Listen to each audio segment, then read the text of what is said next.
Real Talk disclaimer. The information provided by the host on this platform is for education and awareness purposes only. All information provided on this platform is provided in good faith.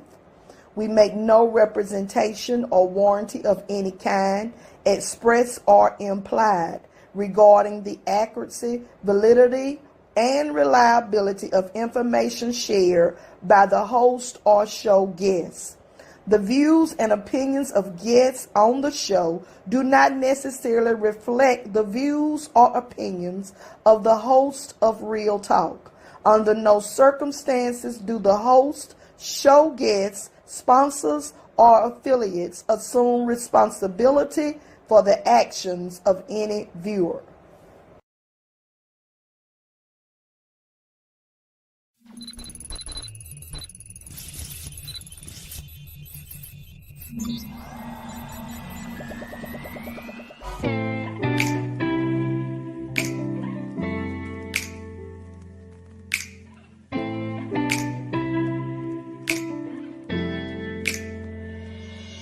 Our greatest glory is rising when we fall. So don't be discouraged, don't you be appalled. It's okay if you fall and maybe even lose your spark. Just make sure in the end you rise from the dark. It's time to rise up, time to work, and time to chase your dreams. The Lord has the final say, so your soul is redeemed. This message is to help you with your self-esteem, as faith will take you places that we have never seen.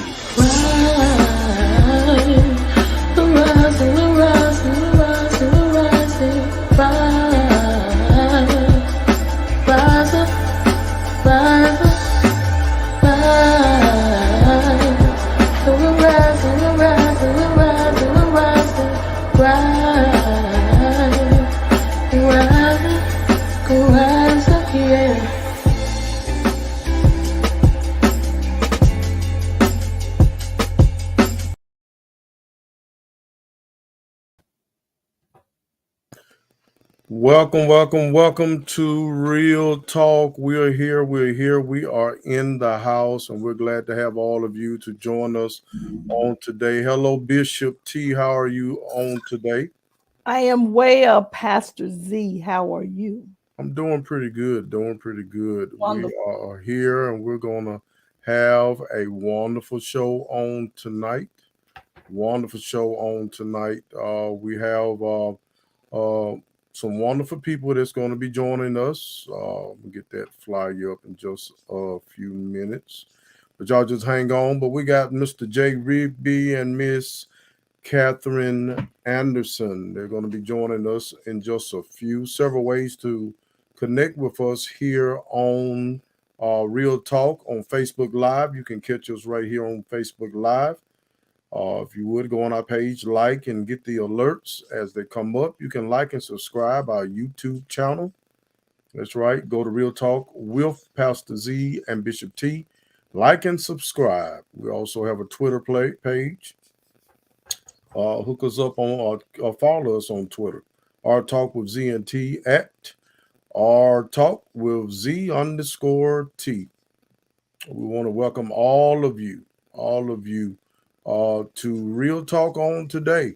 Gregory Wilson, what's up? Miss Stacy Otis, Mr. George Hughley, Miss Rosalind Smith, hello. And here we go. Our main man, Mr. Chad Perry. What's up, dog? Glad to have him on always. He really supports Real Talk. Listen, we got to give a shout out. We didn't do this last week, but we do have a new intro. And on that new intro, we have my son, Jalen Young Symbol Huff, and Miss L'Oreal Robinson. That is Young Symbol, Jalen, and Miss L'Oreal Robinson. They are actually doing our intro. That's where the music comes from. Got to get a shout out to them wherever they are. Jalen in Tennessee, and Miss L'Oreal Robinson right here in Gaston. So hello. What's up, Dana J? Miss Mary Smitherman. Hello. Miss Epiphany Crook Cherry. Hello. Welcome. we got Bishop T swinging at things. It's a net. I'm gonna. You want? Let me. Wait a minute. Stop. Let's stop. You Let's don't. stop. I see you looking Much up. as you, I see you swinging. it was a net of something that flew by me. I'm not gonna You know tolerate what that remind me that. of. You Now, if you want remember, me to just you sit remember here, Friday. You remember Friday when he was in the street. You have to let us know, hey, there's some things going on around here, y'all. I'm just trying to get control of some things. Lighten up. I heard a preacher say just the other day, some of y'all just don't have a sense of humor. You need one. Just laugh anyway. You okay? Okay, I think we need to go ahead and go to the tea time because you acting kind of stank today. bring on So the it's tea time Bring- with Tom.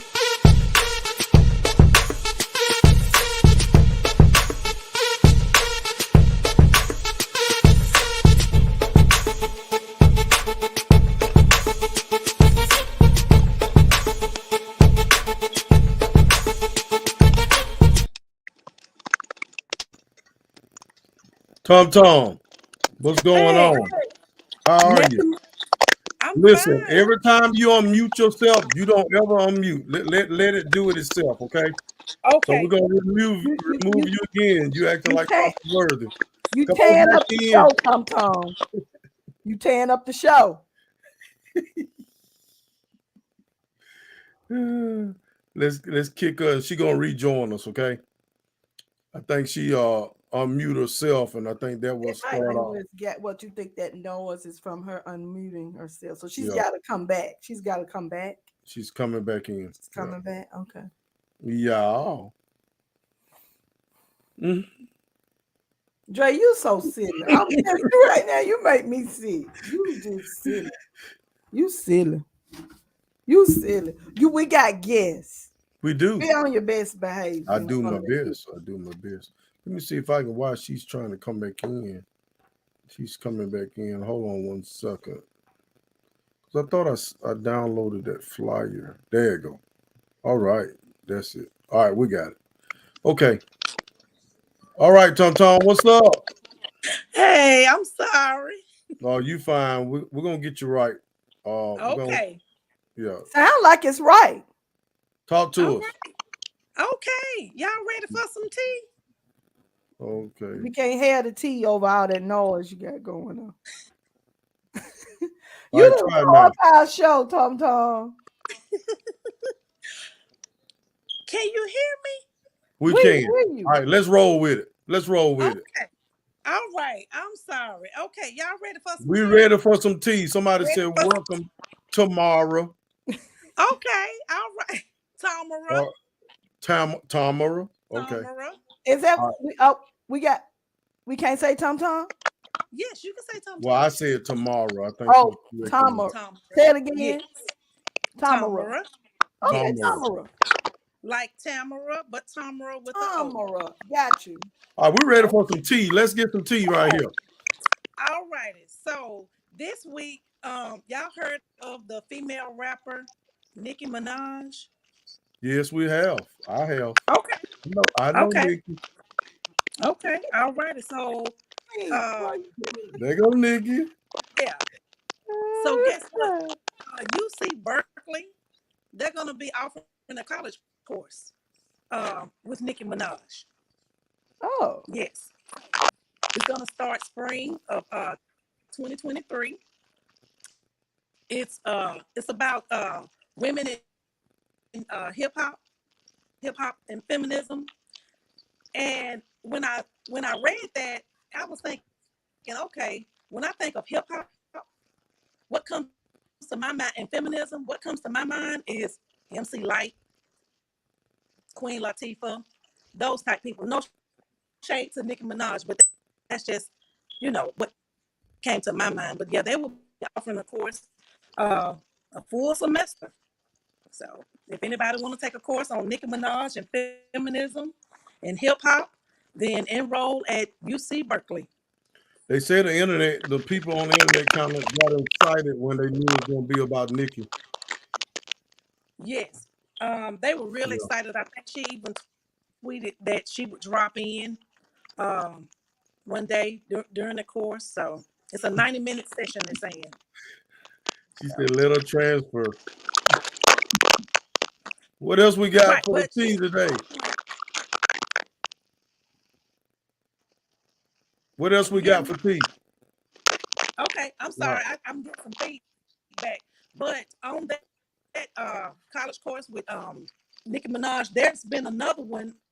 It's not nothing new with celebrities or music people in the music industry that has had college courses. There was one at University of Texas in Austin, a course with Taylor Swift.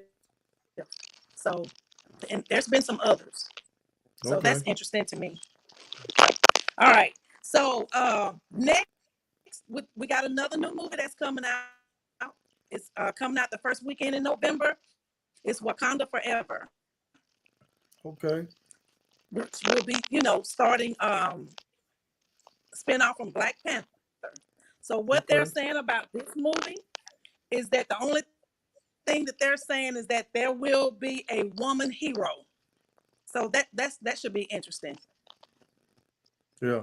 What You y'all know, think? you was talking about the movie on last week about the Jasmine Blues, and I actually got a chance to watch it, and it was a real good movie by Tyler Perry. Yeah, good movie. Yeah. Good movie. Did you finish watching it? I didn't start. I didn't start. It's a You good still have. movie. I'm at that point right now where I just want to laugh. I got you. So But it's a good movie. I'm gonna It's try it though. I'm gonna try it this weekend. try it and see. It's a good movie. Okay. Okay. So lastly, I want to talk about um, Deion Sanders and the head football coach from Alabama State University, Eddie Robinson. And he's not.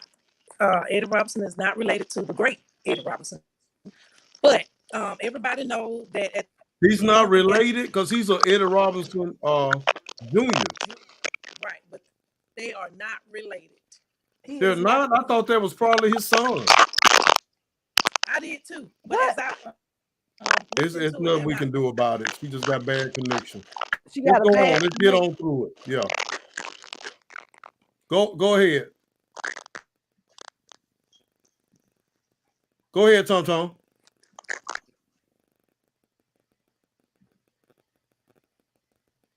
We lost connection with him.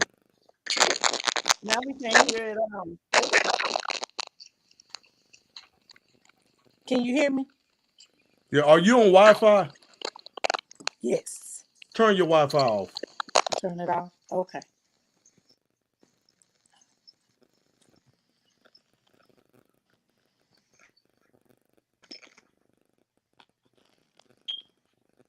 Did you tell her to plug in? Is she Let's plugged in? see. Turn it. She on the telephone, I believe.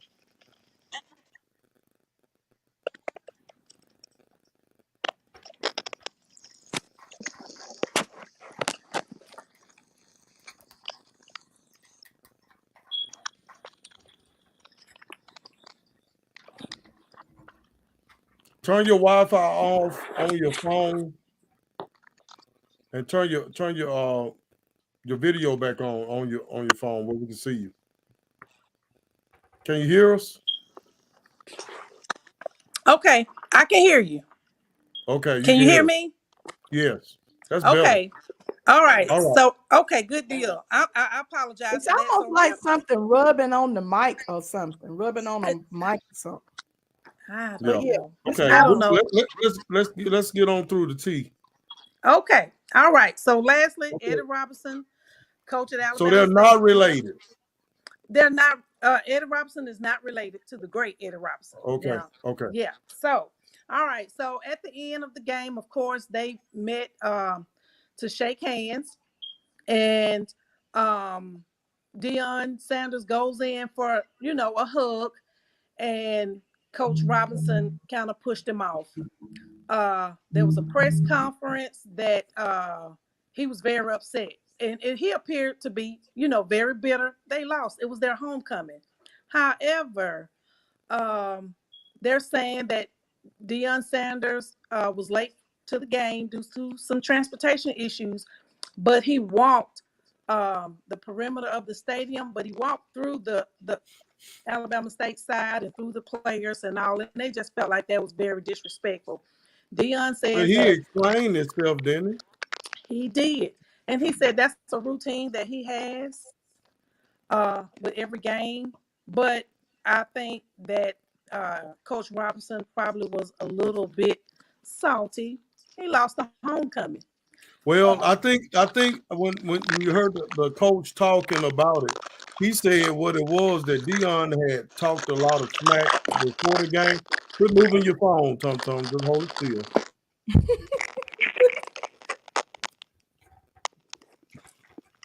I don't know. You and Thomas Worthy. We got to do something about y'all.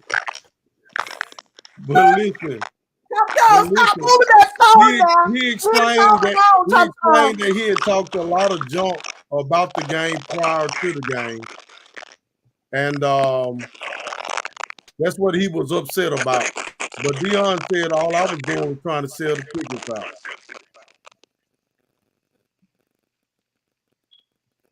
So let's take a look because it ain't over. Let's take a look at what's taking place here. Who is SWAT? Who is SWAT? Who is SWAT? Who is SWAT?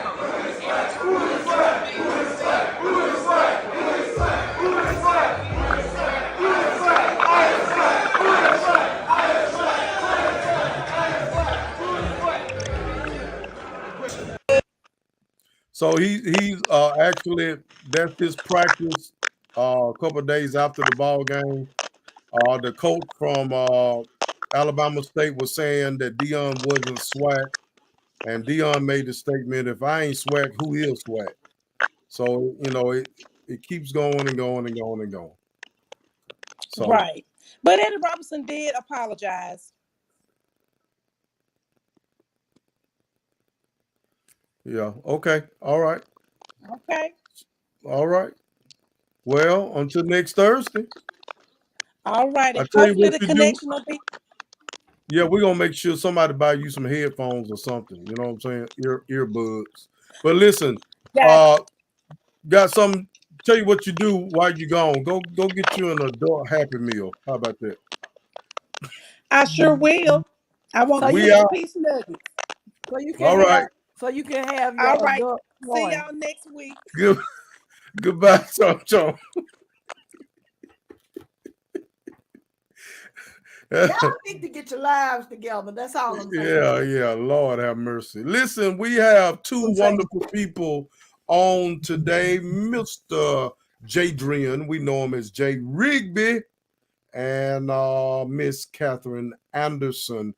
Jay is the coach for the Gaston Burners, and Miss Anderson owns Crown Beauty Supply. So, Bishop, we're going to let you do the honors and introduce one of these as we talk to them for a few minutes. Okay, look at your phone while we talking to them while I'm doing this. We had the privilege on Sunday of sharing with Gaston Burners for their banquet, and it was an awesome occasion. It was great, and we can't deny the fact that this young man is making strides with that group. And so for the first time coming to Real Talk, let's welcome Mr. Jhedreion Rigby. What's up, man? What's going on, though? Gaston Burners. That's the burner. Yeah. I'm glad y'all invited me to come on. Let me ask you a question. What is your mascot? Is it a bulldog, roof, a tiger? Flames. The Flames. Okay, Yep. all right, okay. Oh, okay. I thought it was an eagle. I don't know. No, Not an eagle. definitely wasn't the eagle. War eagle. We Definitely know. not that. Midfield eagle. We know. No eagle. I knew it wouldn't be an eagle because I know how much he holler roll tide. Oh, yeah. That's a conversation we'll have to have. What's going on, man? Welcome to Real Talk for the first time, Mr. Jay Rigby Everybody flood the timeline with hearts and welcome Mr. Rigby to Real Talk, the realest podcast around with Pastor. Thank y'all for having me. Yeah, man, we thank you for the invite. You've been inviting us for quite some time to the awards ceremony for the Gaston Burners. I believe you had Trent Richardson there one year. Yes, sir. You had quite a few others that you invited me to come to. I didn't get an invite to that. And I was not able to come. But it's funny how you waited to the last minute Sunday to invite me, and my schedule was free, and I was able to come. Mm-hmm. And I asked you the question. I said, "Well, can I bring my sister with me, Tanya?" And he said, "Well, oh, she been had her invitation." No, he didn't say she been had her invitation. No, he didn't. And let me just throw this in. While you're sitting here talking about all of these award ceremonies that you've been invited to, and Trent Richardson, I should be honored and privileged that I got in on this one. Thank you. She in her feelings of, is it the change of the weather? But I love you. I love you too. I love you. I love you too, Jay. Sidekick. I don't know if I love her today, the way she acted real funky. But it was I should have known you would see my post. Go Hornets. Oh, Lord. Yeah. All right. So we was able to go through ceremony, and listen, we're going to show a video of the ceremony. If you want to give a shout out to your burners and call their name as their picture come up, we're going to let you do that, okay? So let's take a look at it right quick.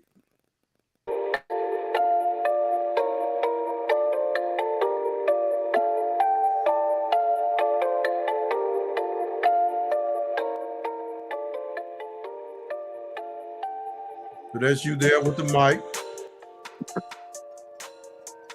There was the parents that attended. So in a minute, jump in. That young man, who's that young man?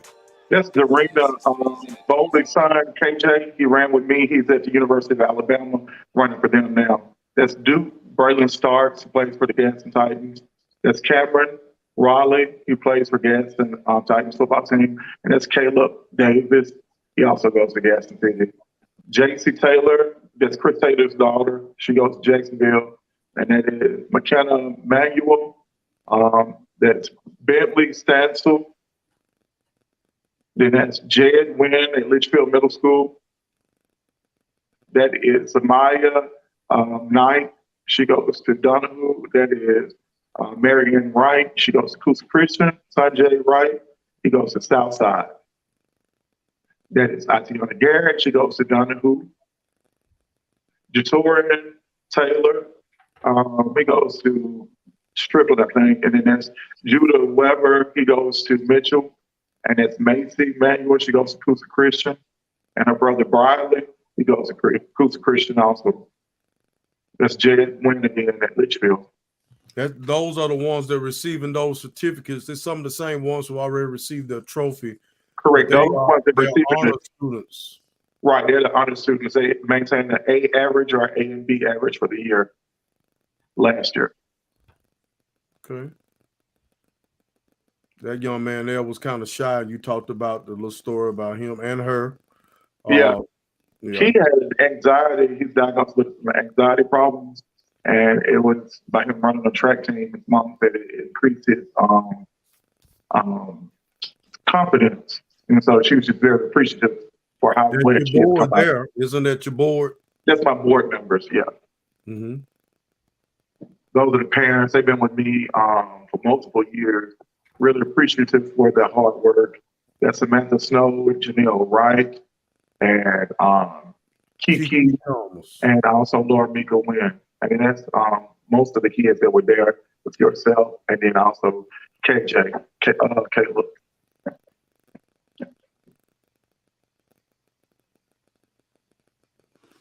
Just you all with KJ, the speaker for the evening. Okay. All right. Okay. Well, we wanted to give a shout out to those young men and women that's doing a great job, that's running for you. You've been coaching track in Gaston for how long? I started in 2005 at Emerson High School with Ali Smith. So I've been coaching since '05. Coaching since '05. Smile. She talking about your lipstick. Boo. But anyway, you've been since 2006, you said? 2005. 2005. And you've been all over. I know a lot of times I see where you have been to New York and various places with those children. They get a lot of exposure. You have people saying, keep up the good work. Jhedreion Rigby, we love you. Thank you. Hearts to you. Holland Hay, congratulations. Thank Those you. young men and women, they deserve an applause. And listen, coaching is not easy, is it? It's not. It's not for hard the work. Yeah. It's hard work. And once they dial in and buy into it, they realize how much work it is. And I said this, our attitudes determine our altitudes. And a lot of times kids looking for scholarships doesn't realize that could be some coaches sitting in the stands Correct. watching them and how they're acting with their current coach. And if they don't appear to be coachable, it doesn't matter how much talent they have, they would not deal with them. You know, some coaches I'd rather get someone that's going to be respectful and have good manners than to deal with these knuckleheads that mistreat their own parents and then think they're going to come out here and mistreat me. That's right. And a lot of people just work with who they, there's a question that people ask and coaches ask quite often to coaches: are they coachable? Correct. That's the question. Are they coachable? And once they dial in, then you can see if they can, accomplish those goals, but they must dial in. So just share with us, tell you what, share with us some of the challenges you've had in coaching. Young men and young women. Some of the challenges. Some of the challenges is really getting them to buy in and be dedicated to the training. The biggest problem with our kids today is they want to win, but they don't want to work. Mm-hmm. So, and I always say, if a kid can quit now, then they'll quit a job easy later. And I think that's one of the main problems that we have with our workforce now. We allow our kids to quit. I try to instill in them work ethic, respect. My thing is I have standards and disciplinary things that you're required. There's no profanity. Having a good attitude. I evaluate each child, and then we sit down and we determine, what do you want to do? Are you just here for fun? Do you for a scholarship? If so, this is what you have to do to get to the next level. Your grades. They're all required to have the grades. If the grades is not right, they get in trouble with me. If their attitude is wrong, teachers call me, principals call me and tell me about kids if they're doing things wrong. And when they get to practice, they get punished because we're trying to make sure that we act accordingly everywhere. That's the thing. I give them vocabulary words, and one of our words is integrity. And what I tell them is, people are always looking at you. Are you going to do the right thing when people are not looking? Because you never know who's really looking. So we try to implement that to them. Like you said, making them buy into the program. And I think one of the good things is I make kids feel a part of our program because I hold you accountable. There's got to be accountability for these kids. And when they feel like, I can do this, a lot of my kids come back and help me train. And I've been appreciative for that. And there's a standard, because I got a lot of kids in college now, and I thank God for them being able to go there. But they come back, they talk, exposure. But not only that, making parents realize that if you want a scholarship for your child, you have got to get out and get them exposure now.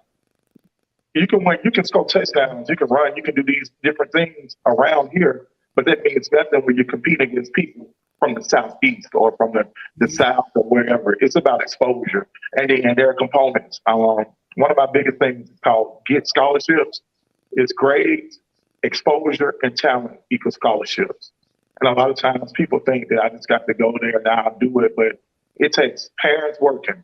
Spending money now, you spend a little money now and you save thousands of dollars later. And a lot of parents don't understand that. And so they just, Yeah, you know, when you say parent involvement, correct. That is one of the biggest issues we have in the school system. You're correct. Parent involvement. I mean, PTSO meetings. You in some places you don't even have enough people showing up. Correct. To even have to have a meeting. Right. You're right. And then in some places, I mean, like and I've mentioned in U of Brown, they have almost 100% participation, but right.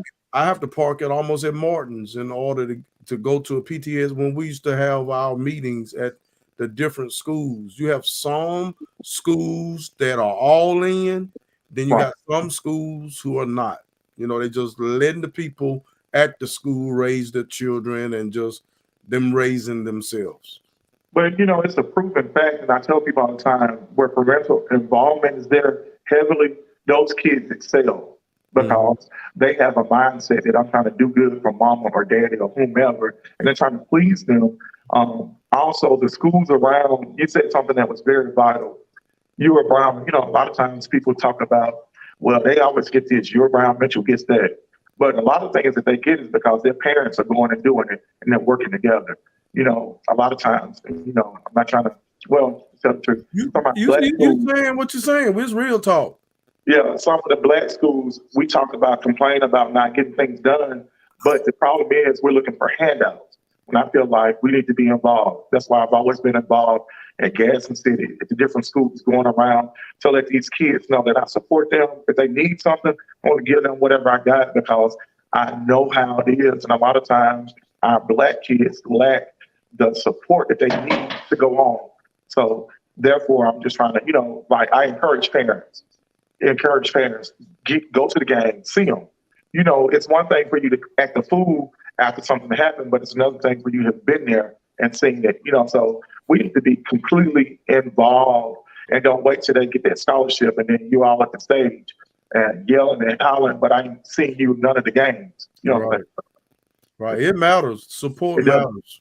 I remember Dre was playing ball and he would look in stands and look all over the stands to make sure somebody was there to watch him play, and he just and I when people that he expected to be there wasn't there, he couldn't even play the game.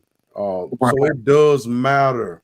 As much as they try to go hard, they want mama, dad, uncle, auntie to be sister, brother to be proud of what they do. And even in a fall, or say you had someone who fouled out, because there's a such thing as fouling in racing, getting in the wrong lane, taking off before you're supposed to, and they don't place. Tell me how you deal with individuals like that when they have made an error. How do you talk to them to try to get their heads back in what they're doing without them being so hard on themselves?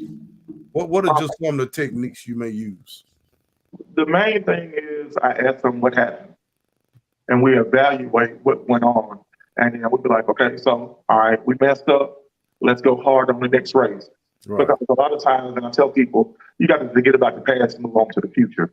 Because if you're holding on to what you did wrong on that last play or that last race or that last thing, then it could jack your head up for the next one. So we'll come back and we'll evaluate it at practice and fix it. But that's one of the main reasons why I videotape all of my kids' races so that they can have a self-evaluation. And I send it on our group message and they evaluate themselves. But you also, messing up helps you to know what not to do when it comes to the big time. So a lot of times that's good. We want to mess up at the little bitty races, not at state, at the finals, mess up then. But a lot of times you got to learn to fall to get up. If you never fail, you don't understand the passion or what it feels like to win for real, the struggle. You've got to struggle to get there. And that's what a lot of times adversity breeds winners. And I believe in that. So, a lot of times, like, I'll be like, okay, what we going to do? Let's move on. Let's go on and win. Let's show them. You mess up that race, go win this one. Set a PR. That's the thing. Right, right, right. So you mentioned about some of the hard and difficult tasks that you have as a track coach. What are some of the joys that you get out of coaching track and in what you do? Share with us. The main joy is just seeing kids excel at something. Everybody can't be a football player. You can have speed and not be able to catch. So just being able to see these kids excel, whereas a lot of my kids that are on the track team, you got them that are good at other sports, but then you got kids that can only run. And so, not only seeing them, but seeing them mature. My thing is, I'm trying to make you better as a citizen for a gas and or as a child or whatever. I'm trying to impart in you to make you a better all around person. Because the biggest thing that my kids know after the track meet's over, I'm gonna be at your football game, be at your basketball game, the school play, different things. I'm there for your life. When the kids leave and graduate, I go to the college level to see them compete and everything, and even after that, it's just like, what you doing? Okay, well, you need to get a job. Just impart it to them because you're part of my family. Like Right, we are a family. And when you're right, part of my team, I want to see you exceed and excel in everything that you do in every aspect. right. Some of my kids that get a athletic scholarship, they got an academic scholarship. So I'm supporting them. I got kids all over. So I just really am appreciative for doing my little part in their life. So the moment that, they allow me to impart in them, I thank God for that privilege. I take it as a privilege and an honor. Awesome. And when you have kids and reach kids at the age that you're reaching them, that develops a relationship, that develops a bond, and Right. there's I've seen my brother talk to some kids that their parents couldn't talk to them and Right. talk them down from doing something that they probably would be Yeah. locked away for the rest of their life. You think about the Coach Bakers, you think Correct. about Yeah. those individuals that was instrumental in all of our lives. We had great respect for, and our parents had great respect for them and knew that if they was at Emma Sampson, they cut up. Mr. George Baker was all they got to do make a call to Mr. George Baker. He'll take care of all of that. You're And right. and that's what we need. We need people that are gonna, if you're gonna criticize, give constructive criticism, Correct. be that fill that void that each of our children, because all of our children have somewhat of a void. They may can talk to you and they can't talk to anybody else. And so we look forward to greater things coming from the Gaston Burners. So shout out to you and the work that you're doing, and we appreciate what you're doing, and we just want to tell you keep up the good work. I would like to jump in for just a moment because I think there are a couple of things that I think at the level at um that youth level, like elementary level. I think you said you can start running at 6, training with you at 6 years old. I think that that's good because it's you a lot of times we think to go to that next level after high school. There are some kids that are just talented and can start out, say, in high school or whatever. But I think it's good to invest in them early so that they really have been trained and equipped in their craft. I think that's a good thing. And then you talk about education. I Mhm. noticed that you recognize them for their achievements in on the track, but also in the classroom. And I think what concerns me about a lot of children or young people when it's time to graduate, they have the talent, or they make it to their 12th grade year or 11th grade year or whatever, they have the talent, but they don't have the grades to go to the next level. And so I think it's good that you are not only involved on the track, but you're also involved with them in the classroom as an athlete as well as a student. I've heard of stories and I talked to young people who are very talented. They can run the ball, they can do all those things. But when those scholarships start coming down, or Correct. the ability to get into some of those schools, and even you see some that can get in, but they have a problem because they can't keep up. They got to be able to keep up in the classroom as well as on the field. So I commend you for not only making what they do on the field important, but also making sure that they get their work. So when those opportunities do come, because it's different than when we were in school, Correct. and probably even before you, when Pastor Huff and I were in school, you could play sports, and there wasn't really a question about your grades. Oh, Right. You know, if you didn't get the grades, you didn't play sports. really, And then the that coach, kind of tag when you were in it wasn't high the school. coach's choice either. When you were in high school, they were doing that. My mom and daddy wouldn't let us play. No, okay.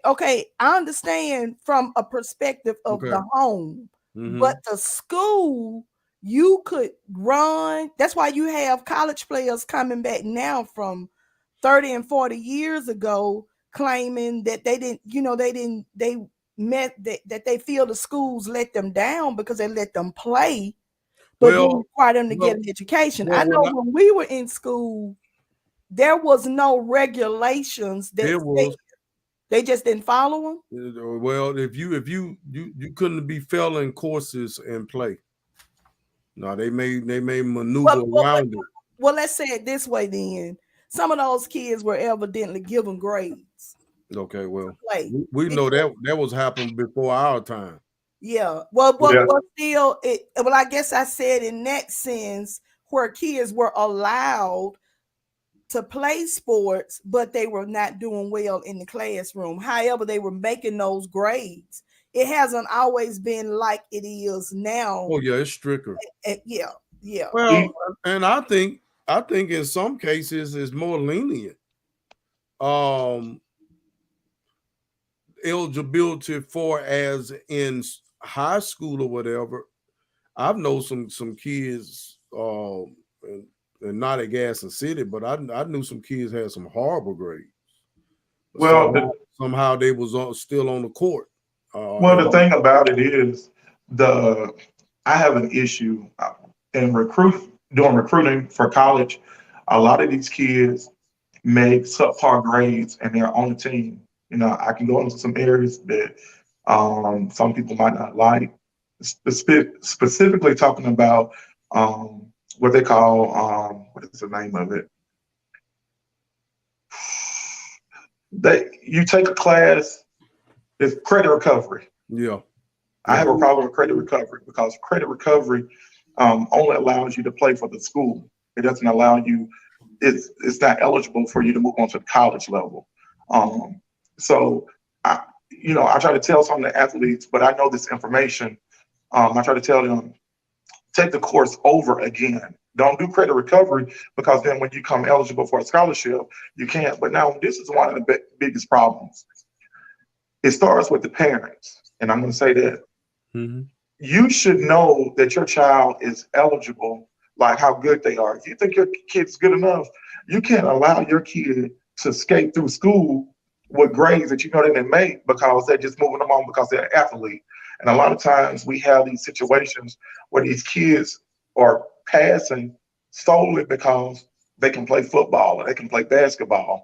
And then in the end, it doesn't benefit them because you're not going to be able to pass the ACT because there's an ACT requirement for these kids and different GPAs that they have to do. And Yeah. so when they get ready to get their scholarship, they're not academically eligible. And Right. so then they might have to go, you can do JUCO, but these kids get disheartened because everybody's trying to be D1. They don't Yeah. understand that you Yeah. don't have to go D1 with the transfer portal. You can go to a JUCO, a D2, or any school, and then you can transfer up. Whereas it was hard to do that back Right. then. But Right. that's going into That's what another Well, I different mean thing. that was always the deal. Even in my time, I could Right. go to JUCO. I went to Gaston State. Right. Played, my brother Reginald went to Gaston State. I went to Gaston State. Sean went to Gaston State. We all played there. Reginald ended up going to Birmingham Southern after 2 years. I went to Right. Shorter College in Rome, Georgia, and Sean is West Alabama now, but it was Livingston. So we transferred. I mean, that was just a stepping stone. But Just to these get where kids, you need to go. they think you got to go to Alabama right when you graduate, go to Auburn right when you graduate, not understanding that sometimes, especially if you're not academically qualified, go to the JUCO, get your grades up, and then move on. And then also you can get a learning experience too, because a lot of times you might not even be ready because it's not guaranteed your first 2 years that you're gonna hit the field. You could just be Yeah. on there and on the bench anyway. So go somewhere where you can learn more. I'm an Right. advocate for the other schools. And everybody, just because a few made it, everybody feel like I'm gonna make it, Right. and it's a low percentage of It's people making it to the big leagues. I don't want to hurt nobody's dreams. If right. you are that athletic and you have the academics and you have the ability to do what needs to be done, I want you to make it. I do want Correct. you to make it. But I was talking to my son Jalen. Jalen always said he wanted to go to the NBA. Always say it. Mhm. But his size says different. He's not as a guard. They're looking for 6'5", 6'7" point Right. guards nowadays. But Jalen went off to Martin Methodist, and he played there for a couple of years. And finally, it got to a point where his time ran out there for his playing. And I told him, I said, "Look, son, we ain't worried about the NBA no more. Let's get you a good degree. Let's get you a great job so you can Right. live a great life. There's Right. nothing wrong. I mean, none of your uncles nor I have made it to the league, but we got decent lives. I Right. want you to live a productive life, live a good life. My son is smart, Right. and I'm very proud of him. But anyone that has the ability, I want you to push it. But don't look down on the HBCUs. Don't look Right. down on the smaller schools. You need to go because, hey, listen, pro scouts will find you if you're that good. They'll get you from anywhere. Yes, That's the sir. thing now. Yes, And then sir. that's another thing that you said, like even HBCUs. I'm so appreciative that what Dion has done with HBCU in the football because he's bringing so much exposure and light to it. And because a lot of times we felt like HBCs are not so much good in the track field. Um, Alabama State has a great track program. North Carolina AT&T just produced some Olympians, and that's an HBCU. So I try to teach my kids, hey, you can go here because everybody's not going to go D1. You said Right. something that was very vital. Out of all the kids that make it to the next level, it's about 3% that make it to college, somewhere along in there from the high school level. And then from that, 1 to 2% of them make it to the professional level. That's the percentages that's given. So, Listen, might- one thing that we want to tell our young people to take the ACT as soon as possible. right. But you give several opportunities. Don't wait till you're a senior to take it after you discover there's some people on your radar that want to know what your ACT scores are. You need to start taking soon as you can. Correct. I think ninth grade is probably the sooner you can. So take it, and it'll allow you to take it over and over and over to pick up your score. Mr. Reddick, our superintendent, he does ACT prep. He helps out. with people to try to get their scores up. A lot of those individuals that went D1, they had to Right. get their ACT scores up. They went and had a conversation and met with Mr. Reddick, and it worked out. It worked out for them. So they said you can take the ACT as early as the 7th grade. Awesome. Correct. So let's get on it. And those, that's some type of info. That's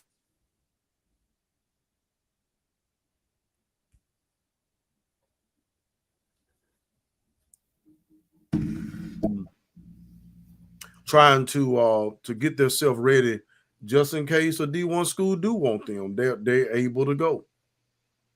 We Yeah, didn't that's hear true. we didn't hear what you said on that last sentence. I think you froze. Yeah, I see some things.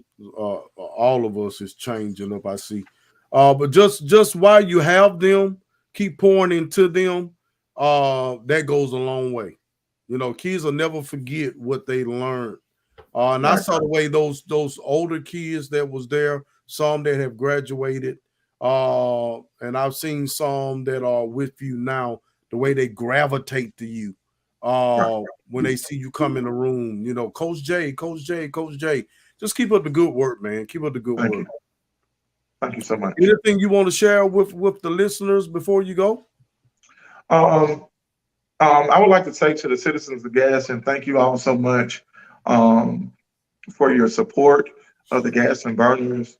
Your financial support has been pivotal in all of our traveling expenditures because we don't get any type of support from anywhere. It's from the ground up.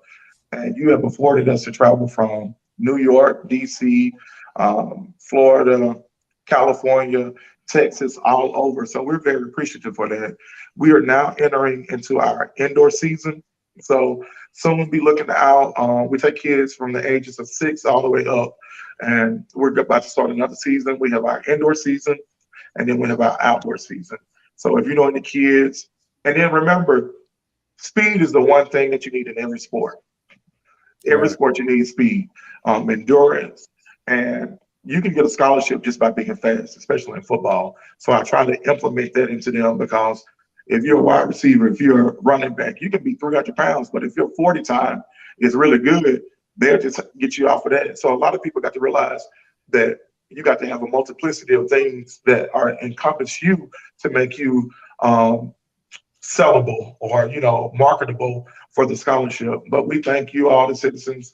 Thank you, Pastor Hove. Thank you, Bishop Latham, for your support.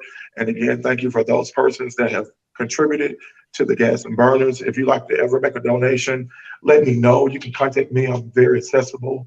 Most people know how to get in contact with me, but we just need more kids. I want to reach as many kids as possible to give them a chance and a lot of my kids are ADD, ADHD, problem kids that I try to work with to let them know that somebody really believes in you and supports you because a lot of times people give up because they don't know how to reach them. I've always God has given me a knack of reaching these hard-headed kids. So, I thank God for that and just trying to keep them on the right path because, you know, parents don't have time nowadays and coaches, restriction. Sometimes you don't want to deal with the headache. And I just thank God that I can work with these kids and empower them to be greater in who they are. So we just thank you and thank you for the opportunity to be on the show. No problem, man. Listen, one more question: is Gaston Burners are they 501c? Yes, we are. Yes, we are. Okay, all right. Okay, so um, we're gonna get together and let's get you some money for these Thank you kids. so much. And one more thing too, a lot of times, and I would just like to applaud our kids because a lot of people don't even know they know about them, but they don't realize we have like 3 national champions in our city, you know, that have won national titles around here. And then state titles, we got kids that have won on the state level, the regional levels, because we compete everywhere. And when we go out, people know who the Gaston Burners are. So we represent the city of Gaston very well, and it's beyond. We got kids coming from Santa Rock, from Alexandria, from Southside, all over, trying to get what we got going on. And I'm thankful to the persons that along the way that have helped. Mr. Reddick has been vital, and the educational aspect of it, because he tutors a lot of my kids for the ACT.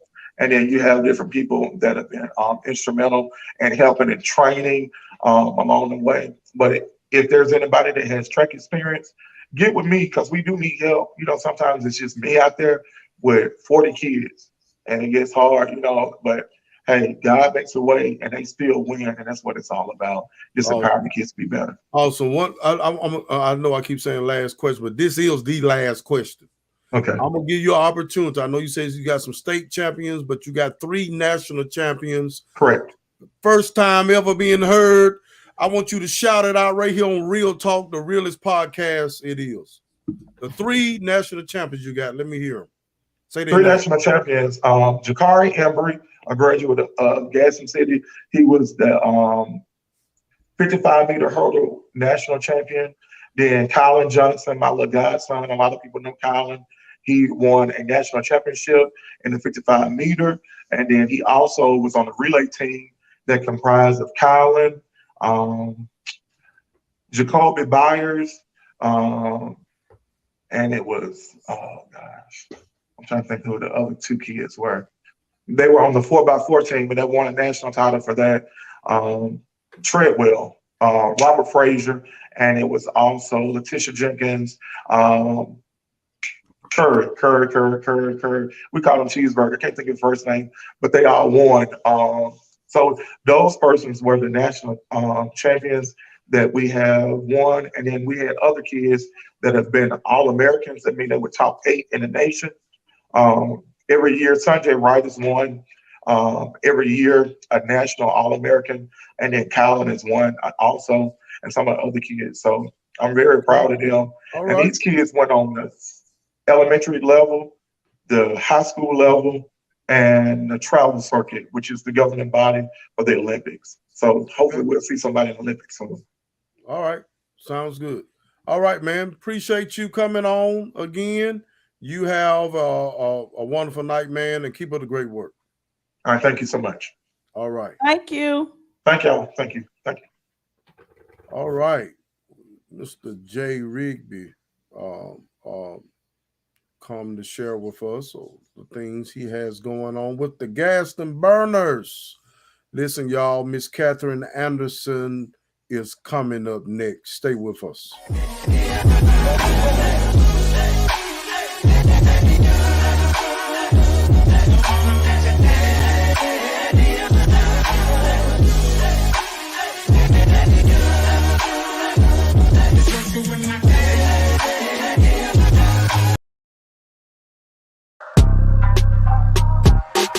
Suit Up, Volume 1, written by Z. Andre Huff. Enjoy 100 devotional messages designed to impact, empower, and encourage you. Suit Up lists each devotional title in the table of contents. These short, convenient devotionals will jumpstart your day. Order Suit Up, Volume 1 by Z. Andre Huff today. Available on Amazon, Barnes & Noble, and Westbow Press. You will be glad you did.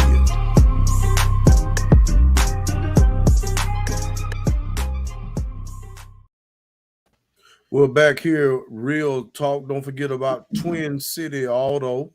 Twin City Auto, you can purchase used cars. They're at 901 First Avenue, Gaston, Alabama, 256-844-2210. Go by and see those good people at Twin City Auto. Bishop, you have something you want to share concerning the football team? I do. We got word today that Gaston City Titan football team needs some assistance, some help with preparing meals as they get ready to go into the playoffs. So on November the 4th, did I send that to you? On November the 4th, if you're able to contribute financially, let me just say it this way, in whatever way that you can do whatever you can, please contact Booster Parent Tamika Franklin with whatever you can do to help, and she can take you from there. But this is especially November the 4th. So we've got a couple of maybe 2.5 weeks before that time. But we really appreciate it if you would reach out to her and help them with preparing meals. And I think they prepare for about 110. I know it's over 100 on those meals. So thank you for that. Yes. Congratulations to Coach Ali Smith and the Gaston City High School football team, the Titans. They are the regional champs. Now, we had him on here after his first game, and he was taking a bashing, but they have turned that program around. The people of Gaston have got behind them and supported them, and they're doing a wonderful job. So proud of them. They got a game tomorrow, the final home game, unless the playoffs games come there. They have a home game tomorrow against Lee. So y'all go out and support the Titans at the Gaston City High School field. Okay. Today we have Miss Catherine Anderson. We're so glad to have her. I want everyone for the give first time real talk guests, Miss Catherine Anderson. A great shout out. Everybody. Hello. Hey. Show some love to Miss Catherine Anderson. I know you've been waiting for quite some time. It's okay. We apologize. I'm patient. We appreciate you coming on. I appreciate y'all having me. Yes. We met you just the other day. I told Bishop when we walked up to register, I said, now I'm about to quit the show because we're like all the fans just love you. She went to holler, I think I know you. Ah! I'm like, what in the world? She just, she. Can you hear? Yeah, can you hear? The hater. The hate. It's so. And I sat there and ate with y'all, and you were just telling. It's just amazing to see somebody you've been praying for so long.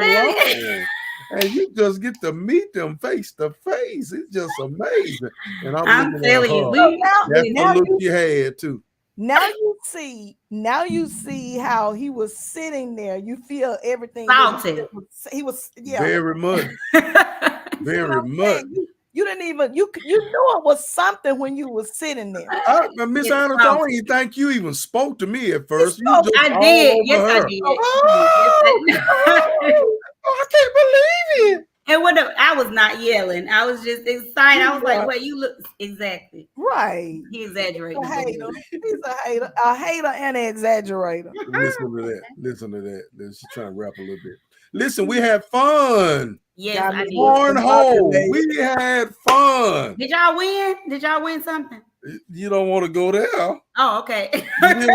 Now you done messed up. But guess what? You done messed up, don't you? Yeah, you had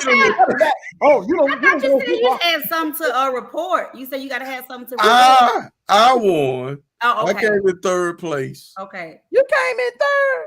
Yeah, we came in third. But listen, it was so fun. And here's the thing. I don't know, Tanya, is this your first time playing, right? That was my first time playing. Okay, so when we got there, it was at the winery. And we went up to register. We went down and we started throwing it, and we was having fun, just doing the best we can because we're no pros. It's not something we do. But Tanya, we was gonna play as a team, and the guy walked up to us and said, "Y'all might not want to play as a team."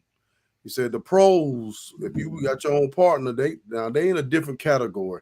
Y'all might want to do the social play." And they'll randomly draw, and y'all play with people that don't play all the time. These other guys be in tournaments all the time. So they did that, and me and Tanya didn't end up on the same team. But Tanya was a walker, what they call a walker. That means she had to play against two people.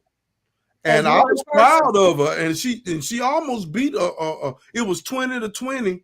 And you go to 21. And of course, she had to walk to the other thing, and the other guy hit something. Let me tell you something though. This is I not don't know going to the rules. redeem you. This I is was not focused going to on the redeem you. on the wine part. I wasn't really focused on the. Oh, okay. I wasn't really focused on no cornhole. Now I'm not gonna Yeah, lie. it was fun I though. was trying to get me some And It food. listen, it's some exercise in there. Yes. Yes. Yeah. I said, let me take a break for a minute. As a matter of Yes. fact, I'm going to go tomorrow night. Okay. You are? Go tomorrow night and see what I To can the do. winery. No, to the cornhole. Oh. I say, wait, are you? Is this an invite? Like, are we? Well, we can do the winery too. Because those little pouches, I was like, okay, come on, pouch. Yeah. Yeah. Yeah. Come on, pouch. Yeah. Let's check out the video. I mean, the different pictures that took place. Oh. Yes. We got in the picture there. Yes. We showed up like we said we was gonna show up. Yes. And So showed out. Look at the little these kid. Yes, the little bounce house was out there. My babies came. We had a good time. Oh. Yeah. Now I was eating grapes off of the people vines. He said that he had enough grapes, so I was out there kind of in the. Was those grapes or muscadine? That's what I thought it was muscadines. I said, "This not no grapes, because I can't eat the whole thing." I was like eating and feel like I was doing sunflower seeds for a minute. I wanted to know if you could pick the grapes. He said we could. He said he had enough. So I most certainly went over there. Me and Persephone and partook, whatever it is. Oh Lord, that down your vendors, they was good. Yes, I'm glad. I had my bottle of hot sauce, so I was set. Yeah, it was really nice from Cape Side. Yep, it was nice. Oh. That's us out there on the lawn. I know. Where the bounce house? See, you see that pouch that man had? Yeah, we was watching the football game. That pouch is exciting you even now. Okay. It's something about that green apple. Look, she was proud of herself. Yes, come on. Yeah. You know what? I'm so tired. Who got that picture? I can't blame that on him. I don't know who took picture? I don't know who took it. I don't know. I'm gonna have to go check some phones at our next board meeting. Check some phones. Well, you the one threw your hand up now. Rem, did you take that picture? I didn't take it. You didn't see me doing this. You wasn't in the same picture. He probably did take it. I think Miss Beavers took it. He loved to try to take pictures. Miss Beavers said she's glad that we came. Yeah. I'm glad we came. Miss Stephanie took it. Miss Stephanie said she took it. Did he tell you to take it? I told her to take some pictures because we want to give them a shout out. Okay. Yeah. They had some videos too. We didn't get those in, was tossing. But we had fun. We really did. And we learned some things about you, Miss Catherine Anderson, after meeting you that I didn't know. But you own a beauty supply store and you also do hair. Talk to us about that. Yes. So the beauty supply store is 2 years old. It's Crown Beauty Supply over on 480 George Wallace Drive in Gaston. And then I'm a nurse by trade. So I was a nurse for 12 years. And then And so I ended up, when I got the beauty supply store, I wanted to be able to put wigs on. I had a lot of women that was coming in that had alopecia and cancer and stuff like that going through chemo. And so that's how I kind of fell in love with the hair side. Okay. Mm-hmm. Okay. And I think what did you say you do for those women? So the first step is it's called Crown Beauty Tresses RX, where it's kind of like Crown Beauty Supply is like a pharmacy. So you would bring in a prescription from your treating physician for your alopecia, or if you taking high blood pressure medication. Now we know COVID causes hair loss. So if you have that diagnosis, I know it's been pretty tough, but they'll bring in, and I have my NPI number, so I'm a national provider. And so I can bill their insurance for their wig. So some people have that on their insurance plan. And so, but if they don't, then what do they do? Because they still have this need. And so that's where the nonprofit comes in. Okay. This is your dress, right? Explain it to us. So we do discount Wednesdays. Every Wednesday we have our app. It's Crown Beauty Supply on Apple or Android. And then our website is Crown Beauty AL. You can order and do curbside. We can have it ready for you. So come on and scoop on in the parking lot. We can bring it out to your car. Don't even get out. We also have Shop Pay. And then Crown Beauty Warriors is our 501c3 accredited nonprofit where we give wigs away to those who have lost their hair to medical treatments or have the inability to grow hair because of alopecia. Okay. Yeah, we help men as well. So okay, that's what caught my attention when you said you was giving wigs and stuff away. I didn't know how that worked, but we appreciate you, man. We really do. I We really appreciate do. it. So how's it going? I heard that y'all changed the name at the Love Center. It's no longer the Love Center. It's the Chauncey House. Yep. Okay, all right. So how's that going? I think the name change was necessary because the Love Center kind of had like a bad rap about it, just being honest, you know. So we just kind of wanted to take the bad light that was kind of shined on the Love Center and just kind of I mean, they was nicknaming it the Love Shack, y'all. You know, so we just had to get that off so that we could help people, which is it's supposed to be a transition house. I don't know. The Love Shack. The Love Shack. You know, just had a nasty connotation behind it, and so I think the Chauncey House, that's named after the actual founder of it, and so I think just having that new foundation is going to be able to allow us to do bigger and better things without having that reputation. The name changes was crucial. Yeah. It really was. Well, that's awesome. Yeah. So what else you got going on? What do you have coming up?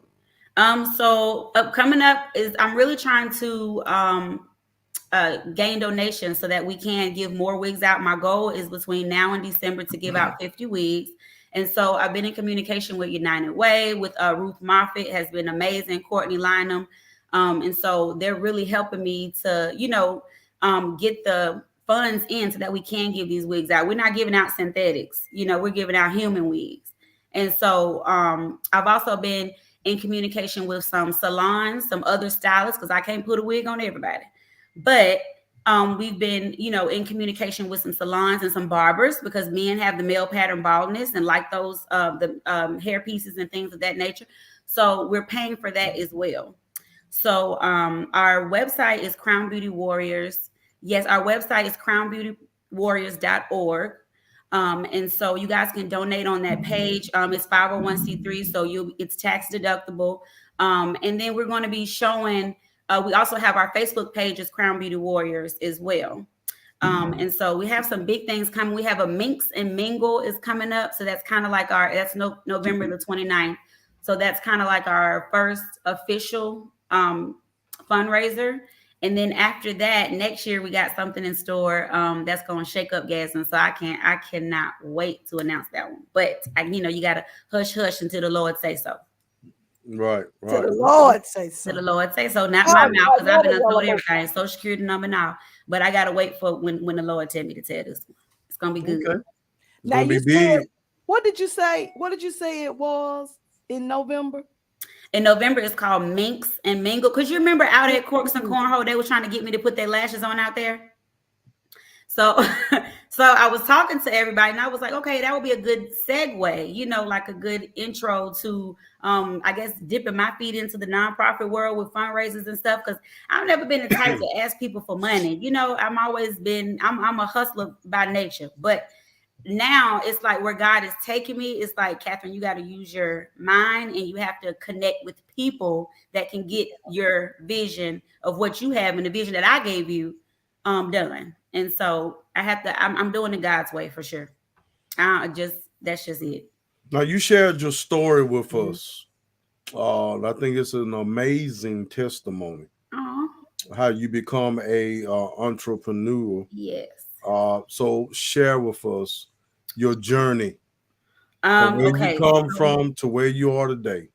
Okay, so I grew up kind of like I grew up in like a nomadic lifestyle because I moved around a lot. And I was also homeless growing up, which is why the Chelsea house kind of hit home for me.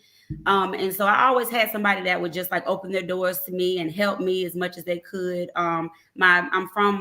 I was born in Virginia, raised in Birmingham. So my first place of residence was the Brickyard Projects over in Ensley. And I went to Council Elementary School. So we just kind of bounced around from there. And so I married my husband after 2 months of knowing him, y'all. I had my job and everything. So I ain't need that man for no money. Okay. I did not need that man. But we fell in love. We fell in love. In and 2 then months. 2 months later, we gone. So now 2 months, y'all fell in love. Yes. 2 months.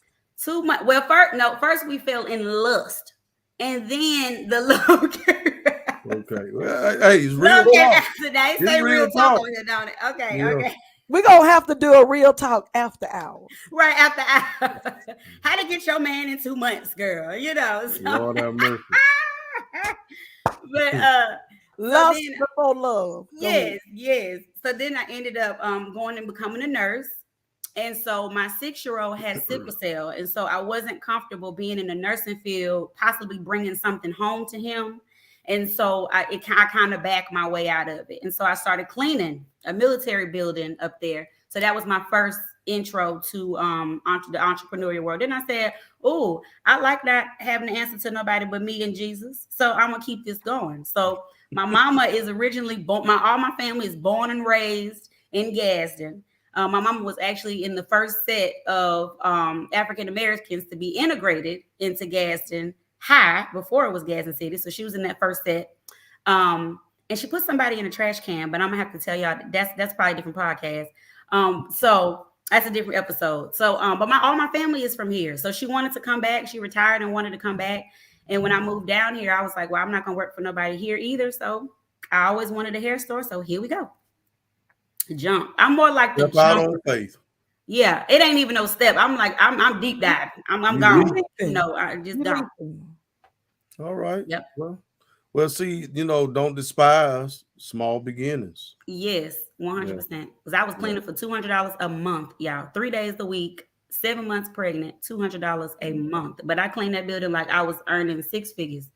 And now it's like, okay, the guy was like, okay, if you'll do that, then I know I can trust you with this. So wherever the message of the day is, wherever God has you, appreciate it. Even if it's something small, just appreciate it. Get as many lessons as you can. My mother is Lucille Smith. I knew that was going to be asked. My mother is Lucille Smith. My mother I said, I'm going to have to, because when you said integrated Gadsden High, my mom was one of the first two. So I figured. Yes, Lucille Smith. She got, Lord have mercy, is 9 of them. So my grandmama was, I guess she couldn't see her feet for a while. But she was on North 20th Street across from Antioch off of East Broad Street in East Gadsden. And so I want my granny house back. I'm going to put that disclaimer out there. Whoever my granny house, I'm coming for you because I want my granny house for my mama. Yes, powerful testimony. Yes. Very powerful testimony. Yes, I appreciate it. And I this is like my first time really like saying it because, I don't want nobody to be like, oh, she was homeless, but she got a mama. How does that equal up? But life happens. And as us being parents, we know stuff get thrown at us all the time that we cannot plan for. So I got 2 boys. So this was a exclusive. Right. Yeah. So it's not, it really is, because I don't tell people often just because, you don't want nobody judging you or trying to dig up old bones. But I throw my bones out there before anybody. People actually is encouraged when they hear testimonies such as that, because you never know what other folks situation they're in. And they're feeling like giving up, as if this is the way my life is going to be for the rest of my life. Now, you was a nurse. Now, how far up the ladder did you get? So I made it to a LPN, and then I tapped out. They put me in a mental health hospital, and I just couldn't do it. Oh, Miss Shirley, she thought mom was a good friend. Okay, I'm going to tell my mom. That is Miss Latham's mother. That's Bishop T's mother.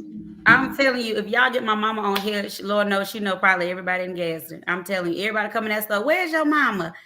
She at home. She tired, but let me say this about your testimony that I think stuck out to me and even just hit me again. You let us know when you gave your testimony. You let us know that things happen to good people who are doing what they need to do, how they need to do it.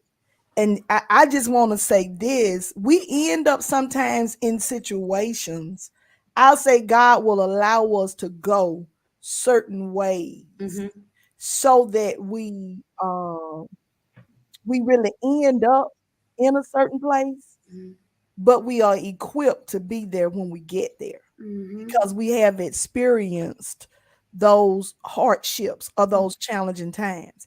Everybody is not homeless as a result of some addiction, Right. or some some people life. I don't think sometimes it's the devil. I don't think it's sometimes God. It's life. It's just life. Yeah. And it's my aunt. I heard my aunt say something a couple of weeks ago, and I don't even think she may not even know that I was listening to her. She was talking to somebody else, and she told them, "Dear," that's what they call my grandmother. Dear had a way of going. If she was given lemons, she would make lemonade. Okay. She would make a lemon meringue pie. She would make a lemon cake. And that's the beauty of being Trials and able, tribulations. It right? really is. Yeah. They come to make us strong. They testimonies are just that, they are as the result of a test. And so thank you for your testimony and not being ashamed to tell your testimony, because you're right. Some people will try to judge us. Right. Yeah. Based But on my mom's company, she worked for Vesta Insurance. Her company, she had been there for 12 or 13 years. Her company went bankrupt. She went into work like normal, and by 3 o'clock, they were telling everybody to pack up their bags because the company had went bankrupt. Now, nobody's gonna, nobody's gonna expect that. And so I think the reason why I have not told my testimony is because I protect my mama. Because if somebody come for my mama, it'll be like, "Oh, you should have that." I'm like, "Nah, because you're not gonna do that to Lucille, okay? I call her Ludy. You're not gonna do that to my Ludy." So I'm more protective of my mama. So she is a fantastic mother, and the stuff that she was not able to do for me financially, because love I never missed out on, but the things that she could not do for me financially, she is over showering with my kids, and I have to tell her, "Rein it back, baby," because we're not gonna. So we don't have to make up through the children, but she is definitely a grandmama to the 22nd power, and showering them with everything that she felt that she didn't do for me. And so I appreciate her for that. And then my husband is a 100% medically retired Marine Corps veteran. He was medically retired at 26 after getting blown up in Afghanistan. So I swear, it's like God was just like, "Girl, I'm gonna hit you with every possible thing. So when I get you to where I want you to be, you're gonna be like Teflon. You're not gonna be able to.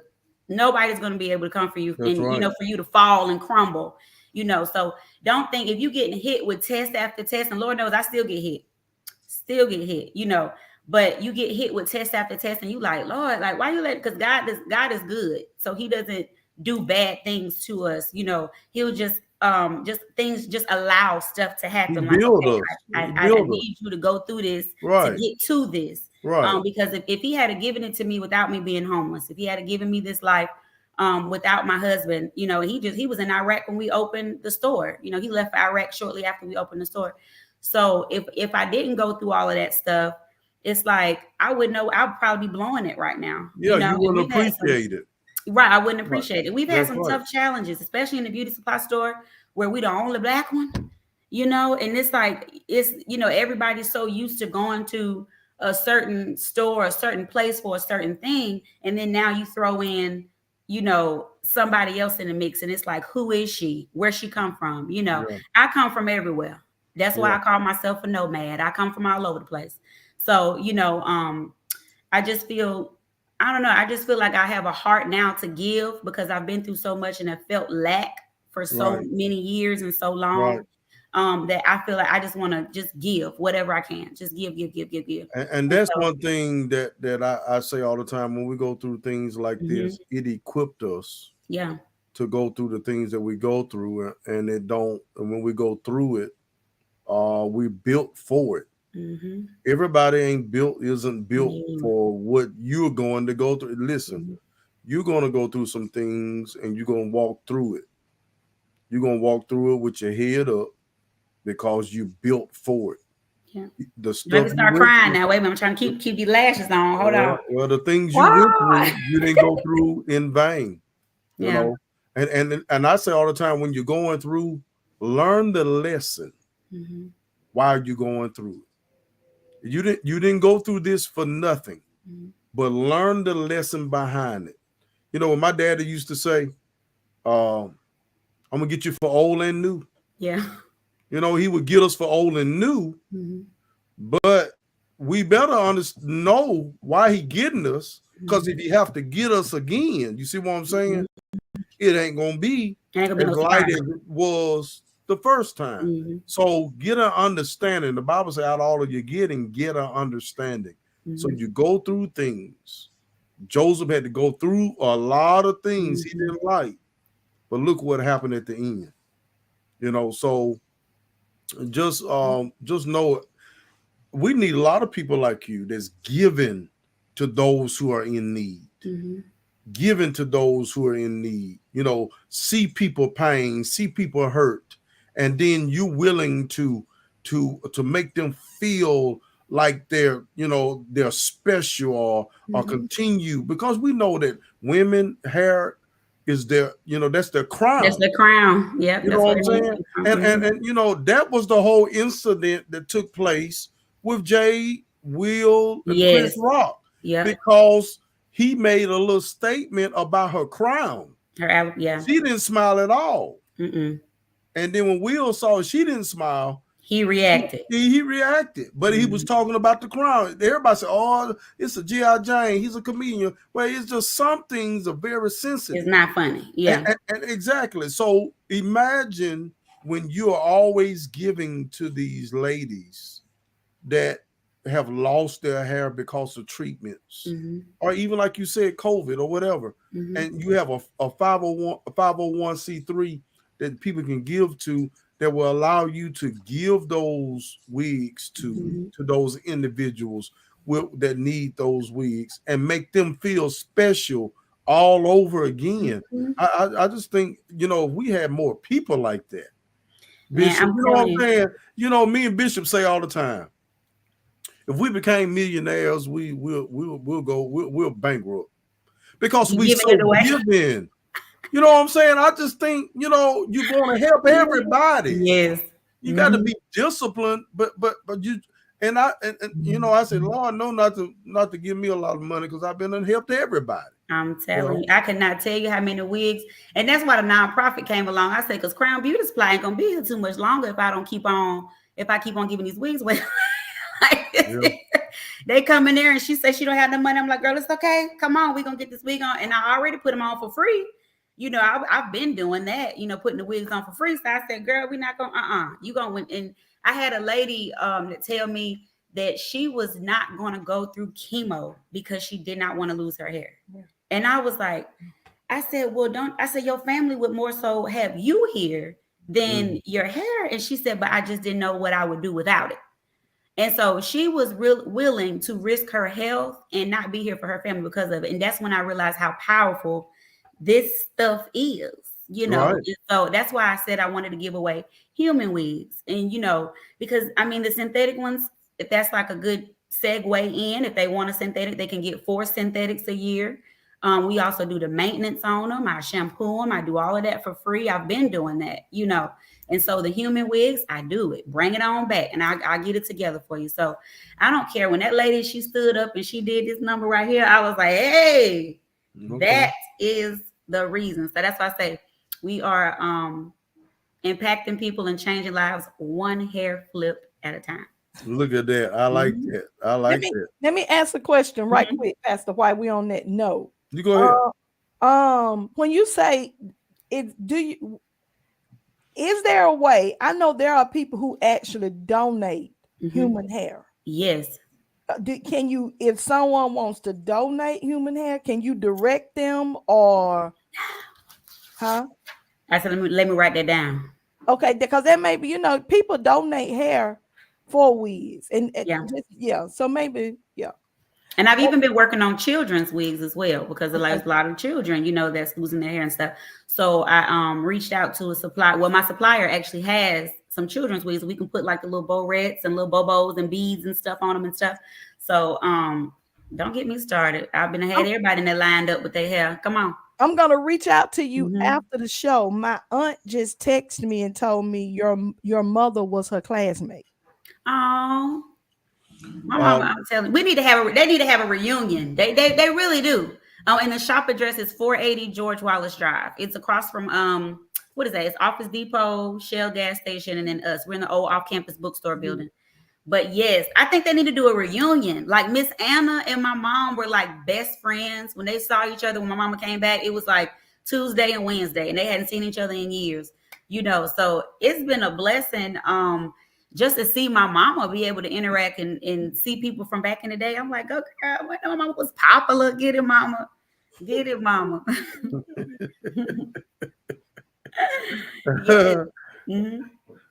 All right. So anything you would like to leave with us or share with us before you go? Just thank y'all. Thank Gadsden. Thank Etowah County. Thank everybody. Thank anybody that wants to donate and help to this cause or comes inside the store. I'm usually in the back doing hair or whatnot, but if we pray with people. If you need prayer, me or my mama will be in there. We always pray with customers if they need it, slang snot in the aisles. I don't care. So we just thank you guys, and know, like, when you come into the store, come in there raw, don't come in there with all them airs on, because my wig may be to the side. You don't have to come in there. It's put together today, but come in there as and if you need prayer, or if you need whatever you're in need of, come in there and let us shower you. You don't even have to come in there and purchase anything. Just if you are in need of prayer, or if you're feeling down, need encouragement, anything, just know that Crown Beauty is the hub, and come one, come all. I like her. Anything. I like her too. I like her. I know you like her, the way she was all over you when she first met you. You. I know you. I know. Listen, I'm so proud of y'all. No, I'm proud of all of y'all. And he gonna keep on holding on to that. We're gonna have to rewind. Let me tell you, I feel like he got up this morning, instead of having Gatorade, he had Haterade. Haterade, and he already had it written down. He had his little paper by the bed. And he said, "Okay, Captain gonna be on the show today. I'm gonna make sure I bring up the fact." Oh. I'm so glad everybody know him. They know him. Hey, I'm just saying. But you do great things as well. I just was, excited because District 1, on now. We needed like a 180 in that district. District 1, we are one. So come on here now, Bishop. Yeah. And then she a bishop on top. Bless the people and put the people out. Whatever you got to do. They probably ain't gonna believe I'm a bishop down there at the winery. Good. We're gonna go have us a pouch. Come on, Bishop Z. We gonna no, y'all go on about your business. Y'all go on about your business. Rebel. I don't know about nobody. Rebel. She don't go on too far. I got 38 folks on here watching. Wait a minute. Now, what is the conception about? Okay, we're gonna have to talk about this now. I'm glad I got a bishop and a pastor. Why can't we have? Wait a minute now, because Mary. Now I know I read somewhere in the Bible now that when the party was turning down, Mary said, "Jesus, go on over there and turn that water into wine." And then the man got up and made a speech, and he was like, "Now this is backwards, because the best wine is usually served first, but y'all don't say the best wine for last." This girl is a Bible reader. Now, ain't that somewhere in the book? Ask the Reverend. Now, I done licked some thumbs and got through a few pages. And I said, well, Mary was turned up. I know it was the folks in there drunk off Jesus' wine. You know when I turn wine? On the first Sunday. Oh, Lord. I give all my members wine. He said as many times as you do it, though. When you. So how many times do you do it? Well, I don't really partake. See, I got a 6-year-old and a 2-year-old, so I have to. Let me say this socially. Let's not have this conversation with him on this. That's why he got that hood on. He being shady. That's what No, I had to cover up Shady. Y'all, She y'all. being shady. Shady pastor. Change it to Got All shady right, I pastor. thought you was about to say discombobulated. something. I thought you were saying goodbye. Got me discombobulated. Y'all like talking to me. We really enjoyed you. Let's go ahead and put up again your store. Yes, y'all. Go Come ahead on and back. announce your store location. Yes.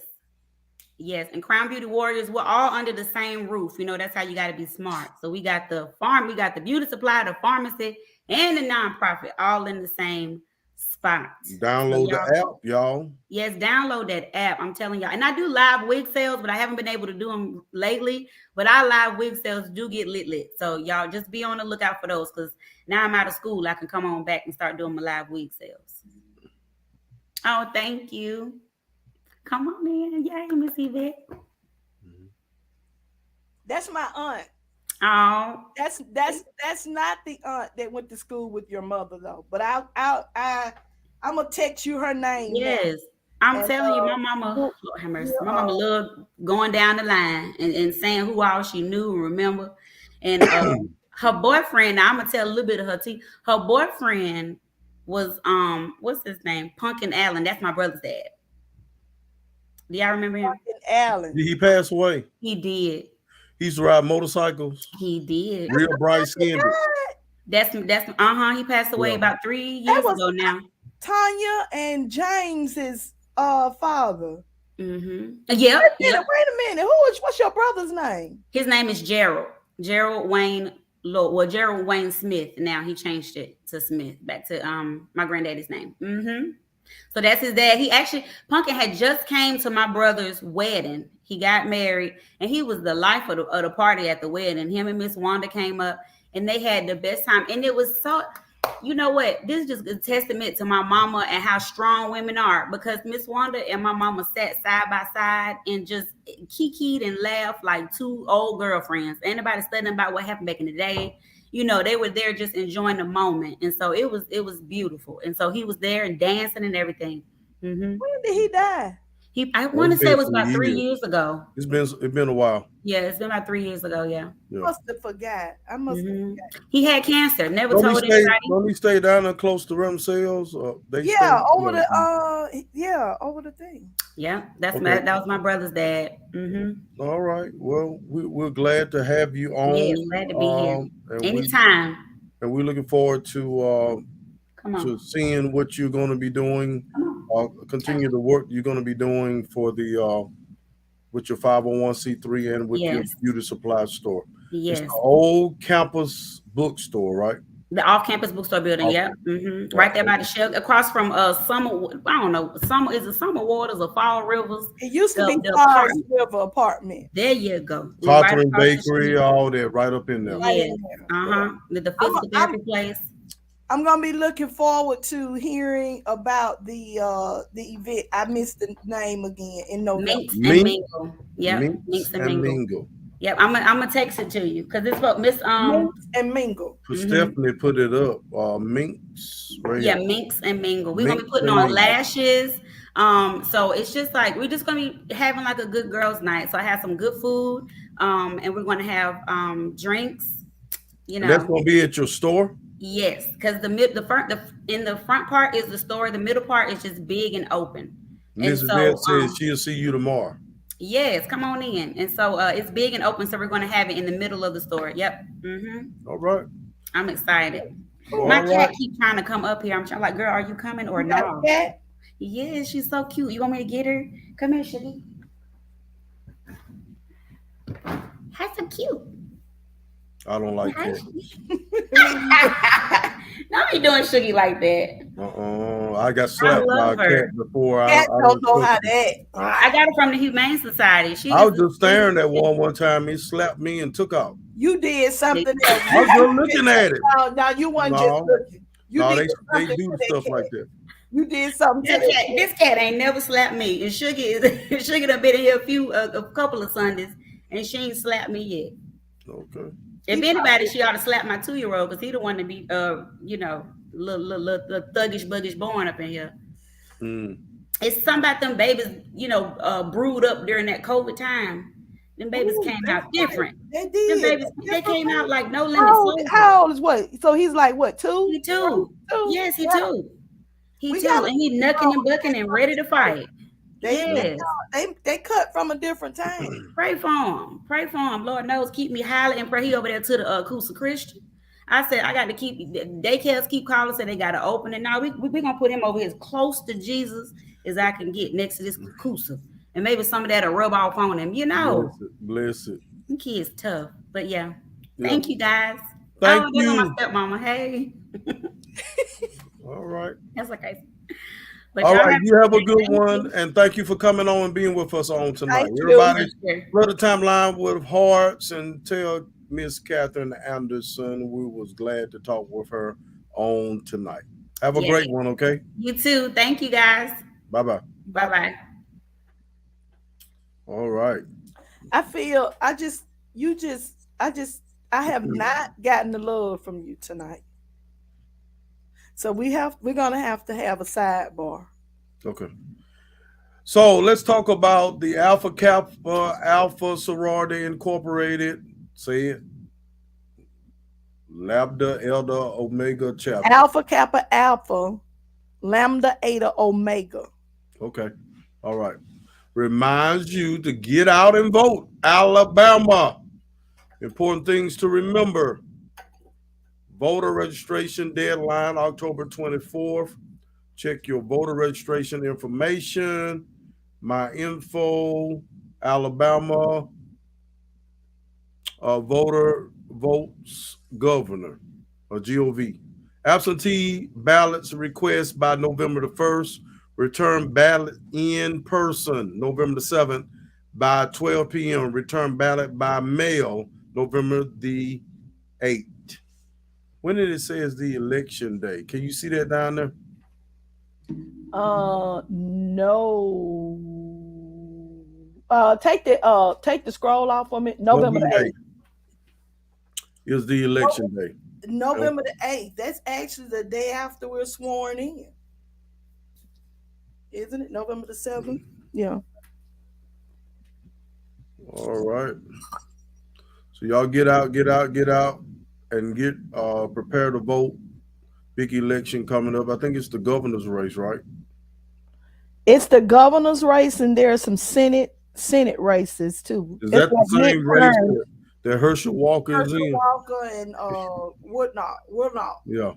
Yeah. So yeah, that's those midterms that that never really were made to be important. You didn't know how important they were. I'm gonna say it this way. I didn't know how important the midterms were until Barack Obama was in office, I think, because I started paying attention then.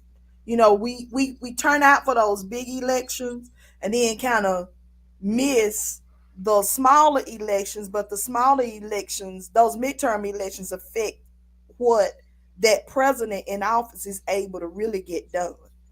You know, because the power of the House or the Senate can change, and like in Biden's case, now he's Democrat, but they could totally lose power of the Senate and the House. So you know, and then you got governor races and all. I don't want to get into all of that, but yeah, that isn't midterms are important, is what I was ultimately trying to say. Okay, let's talk just for a few minutes about this, the transitioning team of the mayor-elect. There's a lot been said about it.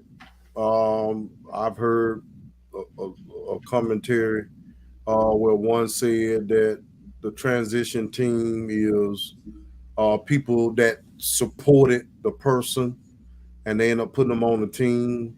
You know, it's a lot of stuff people throw out that is untrue and they don't know what they're talking about. And I say all the time, if you want to know about what Z. Andre Huff is doing and why he's on a team or why he made a decision, invite me to your show. I'll tell you. You know, I have no reason not to tell you. But you know, we have people bashing the team, the transitioning team that the mayor elect put together. He put a few ministers on there, and I heard them dog out the ministers again on these different shows. And actually blaming the water on the mayor elect as if he's been mayor for 4 years already. So it's a lot of things being said that, y'all be careful about what you entertain, because that's what it's meant for, entertainment. People twist things, say things, and don't have nothing but half truth. And they throw their little 2 cents in, and their 2 cents is not adding up. So the transitional team was put together. They asked individuals to join the transitional team. We have not met with the mayor-elect. I'm one of the individuals. Pastor Grover Robinson, or Grady Robinson, is also one of the individuals. And here's my stance on the transitional team. When you have someone in place, it didn't matter if Ms. New or Mr. Ford became mayor. Had they asked me to be able to come to the table and sit down and talk with them, I would have loved to, because your community get neglected when you don't have a seat at the table. So at least we get to be heard. We get to share with them what we would like to see done in our community and for our people. Sometimes it looks like to me that people are in their feelings because they wasn't chosen to be in that seat or in that position. It's not about egos. People say people sitting on boards, it's about egos. Have nothing to do. I can care less. I turn down more positions than I accept. So just want people to, be careful about what you hear. It's for entertainment, so laugh at it. It's not all true. Anything you would like to know, you can always ask. I know you can ask me, and I know you can ask Bishop as well. So anything you have before we go, Bishop? I've enjoyed the show tonight. Continue to shout out to Jhedreion Rigby and the Burners, and Miss Anderson for what they're doing. And I think the remarkable thing about what we are experiencing is the young adults that are excelling and taking the lead in making a difference in our city. Whether it's a nonprofit or whether it is coaching a team or entering into politics, whatever it is, it's an exciting time. And so I just want to say, let's continue to be excited, even though there is negativity, negativity. Let's continue to be excited and positive about the direction.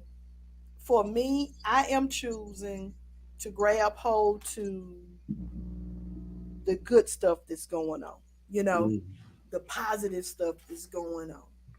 Because you're going to always have negative people that try to spew their venom and all. But I'm encouraging everybody to stay on a positive note, keep your space peaceful, and as Congressman Lewis would say, let's continue to get into good trouble. That's going to make a big difference in this city and the things that are going on in this city. So that's my take on it. That's good. All right, Bishop. Enjoyed you tonight. Enjoyed our guests. And until next Thursday, everyone have a wonderful night.